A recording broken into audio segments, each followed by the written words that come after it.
Ratusan warga desa Monmata, Kecamatan Krungsabe, Kabupaten Aceh Jaya, Aceh mengikuti penyuntikan vaksin dosis pertama pada Rabu 16 Juni 2021. Penyuntikan vaksin ini merupakan inisiatif sendiri warga setempat dalam rangka mencegah penyebaran COVID-19.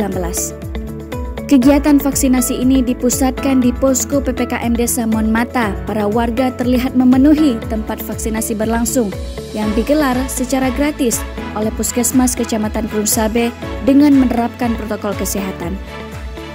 Kepala Desa Monmata Isfandi mengatakan antusias warga untuk mengikuti vaksinasi sangat tinggi dan itu terlihat dari jumlah warga yang sudah divaksin hingga hari ini lebih dari 300 orang. Sudah hampir 300 orang kita sudah vaksin. Ini kita bekerjasama dengan Puskesmas Krungsabe untuk melakukan, kita undang Puskesmas Krungsabe untuk melakukan vaksinasi desa kita, yaitu di posko PPKM ini Desa Monmata. Vaksinasi ini bagus untuk kesehatan kita, untuk imun tubuh kita, untuk ketahanan tubuh kita.